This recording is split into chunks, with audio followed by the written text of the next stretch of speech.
Hey guys, welcome back to our channel. இன்றைக்கி நம்ம பார்க்க போகிற அனிமேஷன்ஸோட பெயர் daily lives of high school boy season 1 episode 7. இதுக்கு முன்னாடி இருக்க எபிசோட்ஸ் பார்க்கலாம், இப்போ போய் பார்த்துட்டு வந்துருங்க. அண்ட் தென் 7th எபிசோடில் சில சீன்ஸில் என்னால் எக்ஸ்பிளைனே பண்ண முடியல. ஸோ அந்த மாதிரியான சீன்ஸை மட்டும் நான் கட் பண்ணிடுறேன். ஓகே கைஸ், வாங்க டைம் வேஸ்ட் பண்ணாமல் ஸ்ட்ரைட்டாக வீடியோக்குள்ள போகலாம். எபிசோட ஸ்டார்டிங்கில் ஒரு டீ கடைகளில் கட்டாங்க. ஒரு பர்சன் டீ குடிக்கிறான், இவனோட பேர் தான் யோசிக்க. இவன் தான் ஹிடன் ஓரிடான்னா. ஓகே, இதுக்காக என்கிட்ட பேச வந்தீங்க அப்படின்னு சொல்லி யோசிக்க கேட்க, இதெல்லாமே உங்களோட தம்பியை பற்றி தான். அவங்க ஒன்றும் குழந்தையெல்லாம் இல்லை, இது இப்போ அவங்க ஆக்டிங் அப்போ தான் ஸ்டார்ட் ஆச்சு. நீங்கள் உங்கள் லீடராக இல்லையா, இல்லை நீங்களும் அந்த வியர்டான இண்டோர் அட்வென்ச்சர்ஸ், அதாவது நம்ம பசங்க கட் பண்ணையே ஒரு கேரக்டர் இமேஜின் பண்ணி விளையாடுவாங்க. அதை நீங்கள் விளையாடுவீங்களா அப்பெல்லாம் அந்த பொண்ணு கொஸ்டின் கேட்க. ஆமா அப்படின்ட்டு அவருமே சொல்லுவார். ஓகே, நீங்களே அவங்ககிட்ட ஸ்ட்ரைட்டாக சொல்லிடுங்க, நீங்கள் சொன்னால் கண்டிப்பாக அவங்க கேட்பாங்க. அதுக்கு அவருமே ஓகே ஓகே. அப்போ அந்த பொண்ணுமே பின்னாடி இருக்கிறது உங்களோட கேர்ள் ஃப்ரெண்டா அப்படின்னு சொல்லி கேட்க, அதை கேட்ட அந்த பொண்ணுமே சேரை விட்டு இருந்துச்சு. அப்போ யோசிக்க, எப்போ என்னோட ஃபீலிங்ஸை புரிஞ்சுக்குவீங்க? இல்லை இல்லைங்க, நான் சும்மா சொன்னேன். அது போய் ஓகே நம்ம டாபிக் வரும் ஓகே அப்படின்ட்டு மறுபடியும் அவங்க அந்த டாபிக் வருவாங்க. அவங்க மெய்யோட பேண்டிஸ்லாம் தூக்கிடுறாங்க அப்படின்ட்டு அந்த பொண்ணு குறை சொல்லிட்டு இருப்பாங்க. அது ரொம்பவே மோசம் அப்படின்ட்டு யோசிக்கவே சொல்லுவாங்க. அவங்க கிறிஸ்மஸ் அப்போ எனக்கு ரொம்பவே ஒரு மோசமான ஃபீலிங்க்கு கூட்டிகிட்டு போய் விட்டாங்க தெரியுமா அப்படின்ட்டு அந்த பொண்ணு சொல்ல,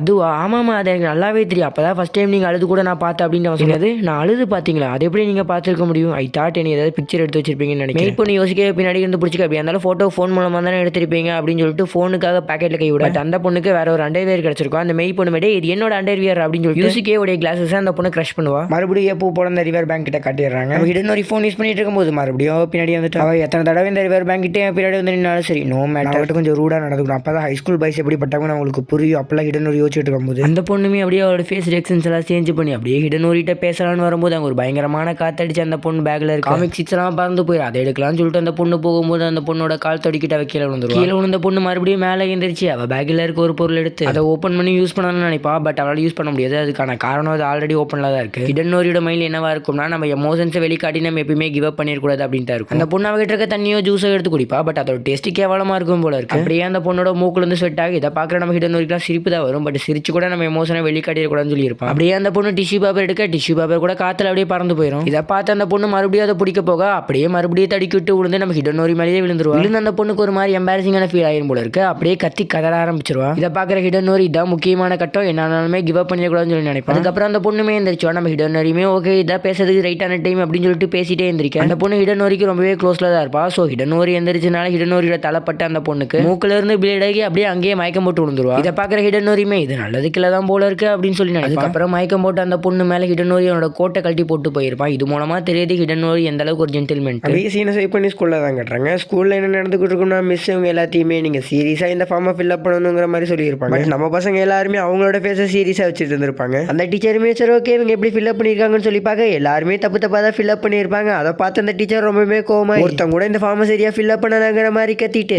இந்த ஃபார்மை நான் சீரியஸாக ஃபில்அப் பண்ண சொன்னேன், அவங்க ஃபேஸை நான் ஒன்று சீரியஸாக வைக்க சொல்லணும்னு சொல்லிட்டு அவங்க கிளம்பிடுவாங்க. சீனை சேவ் பண்ணி நம்ம யோசிட்டாக்கே மோட்டக்காரு அப்புறம் மற்ற சில பசங்க இருக்கிற இடத்த காட்டுறாங்க. அவங்க எல்லாரும் மாட்சு அப்படிங்கிற ஒரு பையனை பற்றி தான் பேசிட்டு இருப்பாங்க. மாட்சுவாக்கு குழந்தைங்க சாங்ஸ்லாம் ரொம்பவே பிடிக்கும். இன்னொரு பையன் என்ன சொல்லுவானா, மாட்சுவா என் கூட தான் எலிமெண்ட்ரி ஸ்கூலில் படித்தான். அவன் எலிமெண்ட்ரி ஸ்கூலில் படிக்கும்போது கிவி பழத்தோட மேல் தோலை உரிக்காம அதை அப்படியே தின்னுட்டான். இப்போ அவன் அதில் கிவி அப்படிங்கிற சத்தம் கேட்டாலுமே அவனோட ஃபேஸ் ரியாக்ஷன் இப்படி தான் மாறும்னு சொல்லி அவனை டீஸ் பண்ணுவான். ஆமா அவனும் என் கூட எலிமெண்ட்ரி ஸ்கூலில் தான் படித்தான். எலிமெண்ட்ரி ஸ்கூலில் படிக்கும் போது அவங்க அப்பா அவனுக்கு ஒரு ஃபர்ஸ்ட் செல்ஃபோன் வாங்கி தந்தாங்க. அப்பா அந்த மொபைல் ஃபோனை பற்றி என்ன நினச்சிட்டு இருந்தானா, எலக்ட்ரோ மேக்னெட்டிக் வேவ்ஸ் மூலமாக தான் கால் வந்துகிட்டு இருக்குன்னு நினச்சிட்டு இருப்பான். இதை கேட்டவனுங்களுமே பயங்கரமாக சிரிக்க ஆரம்பிச்சிருவானுங்க. அப்படியே மோட்டக்காரு நான் எலிமெண்ட்ரி ஸ்கூலில் இருக்கும்போது அவன் ஒரு டைம் ப்ராக் பண்ணியிருக்கேன். அவனோட செப்பலை கேர்ள்ஸோட செப்பலோட எக்ஸ்சேஞ்ச் பண்ணி வச்சிருவேன். அப்படி அதுக்கப்புறம் என்ன நினைச்சு அப்படின்னு சொல்லி ஆச்சரியமா கேட்பாங்க.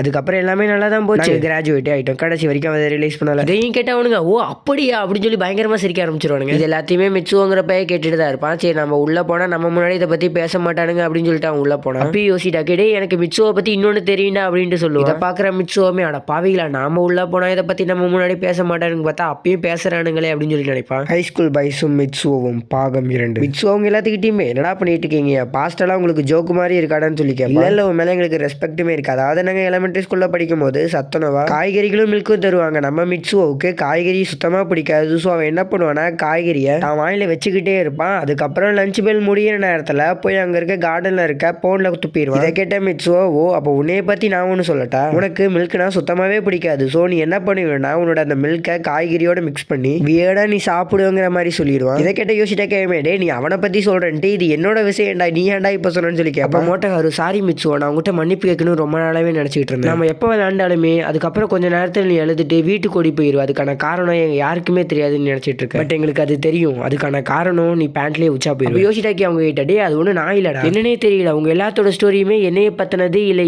என்னை எய்ம் பண்ணதாவே இருக்குது அப்படின்னு சொல்லுவாங்க. அப்போ இன்னொரு பசங்க 2 பேர் மியூசிக் கிளாஸ் அப்போ ஒரு பையன் மட்டும் சத்தமாக பாடிக்கிட்டே இருப்பான். அதனால டீச்சர் அவனை டே மூடிட்டு இருடான்னு சொல்லிட்டாங்க. அப்போ யோசிட்டாக்கே எப்படியா அப்போ அசிங்கப்பட்ட சின்ன பையன் வேற யாருமே இல்லை, அது நான் தாண்டா அப்படின்னு மாதிரி சொல்லுவாங்க. யோசிட்டாக்கே மிட்சுவை பார்த்து உன்னை பற்றின ஸ்டோரி எனக்கு இப்போ கூட நிறையா தெரியும்டாங்கிற மாதிரி சொல்லிட்டு நீ 4வது படிக்கும்போது ஒரு பொண்ணோட சீட்டில் மாற்றி உட்காந்துட்டு எந்த பொண்ணுகிட்ட இருந்து சீட் பறிக்கப்பட்டுச்சோ அந்த பொண்ணு அலறிக்கிட்டே இருப்பா சம் ரீசன்ஸ்க்காக. பல மணி நேரங்கள் கடந்ததுக்கு அப்புறமா நீ போய் அவகிட்ட சாரி கேட்ட ஏங்கிற காரணம் தெரியாம அதை கேட்ட மிட்சுவோமே இப்போ நீ என்ன சொன்ன அப்படி ஒன்றும் எனக்கு நடக்கலையே அப்படிங்கிற மாதிரி சொல்லிடுறது. உனக்கு அப்படி நடக்கலையா, அப்போ அது என்னோட கதை அப்படின்ட்டு யோசிச்சாக்கே அவனோட கதையே மாற்றி சொல்லியிருப்பான். மறுபடியும் அந்த வேடிக்கை ஏன்னா ஹைஸ்கூல் கேர்ள்ஸ் எப்பவுமே நமக்கு காட்டுற அந்த 3 பொண்ணுகளுக்கு முன்னாடி ஒரு புது பொண்ணு அப்பியர் ஆகி அவன் என்ன பண்ணியிருப்பானா ஒரு பொம்மையை வரைஞ்சிருப்பான். இது என்னது அப்படிங்கிறத நீங்கள் கரெக்டாக சொல்லணுங்கிற மாதிரி அவ சொல்ல முதல்ல இருக்க பொண்ணு தப்பாக சொல்லியிருப்பா. பட் அவளை கரெக்ட்னு சொல்லிடுவாங்க. மீதி 2 பொண்ணுங்களுமே கரெக்டாக சொல்லியிருப்பாங்க. பட் அவங்க 2 பற்றி தப்புன்னு சொல்லிடுவாங்க. கரெக்டாக தானே சொன்னோம் அப்படின்ட்டு அந்த கேர்ள்ஸ் 2 பேருமே எந்திரிச்சு கேட்க டீமன்ஸை பற்றியெல்லாம் எப்படி ஹைஸ்கூல் கேர்ள்ஸுக்கு தெரியும், ஸோ அவளை மாதிரி நீங்கள் தப்பாக சொல்லியிருக்கணும்னு அவன் சொல்லுவான். இதை கேட்டு அவனுக்கு 2 பேருமே மனசே விட்டுருவாங்க. நான் எதுக்காக இங்கே வந்திருக்கேன்னா ஹைஸ்கூல் கேர்ள்ஸோட பவர்ஸை இன்க்ரீஸ் பண்ணுறதுக்காக தான். நீங்கள் 2 பேருமே நம்பிக்கை இல்லாமல் இருக்கீங்க, அதே மாதிரி அழகும் இல்லாமல் இருக்கீங்கன்னு சொல்லிட்டு ஒரு படத்தை வரைஞ்சு கட்டிட்டு இது என்ன படம்னு சொல்லி கேட்க இன்னொரு பொண்ணுமே எனக்கு தெரியாதுன்னு சொல்லி ஆன்சர் பண்ணுவான். எஸ் இதுதான் கரெக்டான ஆன்சர் அப்படின்ட்டு அவன் சொல்லுவான். அப்படி இன்னொரு படத்தை வரைஞ்சு கட்டிட்டு இது என்ன படம்னு சொல்லி கேட்க அவங்களுமே இந்த தடவை கரெக்டான ஆன்சர் சொல்லிடுவாங்க. பட் இது தப்புன்னு அவன் சொல்லிடுவாங்க. கரெக்டாக தானே சொன்னோம், இது ஒரு ஜெனரல் நாலேஜ் தானே, இது கூட எங்களுக்கு தெரியாமல் இருந்தால் எப்படி அப்படின்ட்டு அந்த பொண்ணுங்க கேள்வி எழுப்ப இது கூட உங்களுக்கு தெரியக்கூடாது, இதெல்லாம் உங்களுக்கு தெரிஞ்சுன்னா நீங்கள் அழகாவே இருக்க முடியாது, இது தெரியாத ஹைஸ்கூல் கேர்ள்ஸ் அழகா இருப்பாங்க அப்படிங்கிற மாதிரி அவன் சொல்லுவான். இப்படியே அங்கே ஒரு கலவரம் யுத்த போக அங்கே அழகா இருக்கிற பொண்ணு நம்ம கிட்ட அடுத்த வாரம் உங்களை மீட் பண்ணுறாங்கிற மாதிரி சொல்லி எபிசோட முடிப்பா. ஓகே கைஸ், இதோட எபிசோட முடிஞ்சது. இந்த வீடியோ பிடிச்சிருந்துச்சுன்னா லைக் ஷேர் கமெண்ட் பண்ணி மறக்காம நம்ம சேனலை சப்ஸ்கிரைப் பண்ணிருங்க. உங்களிடம் இந்த விடைபெறுவது உங்கள் unique Tamil explanation. Bye bye guys.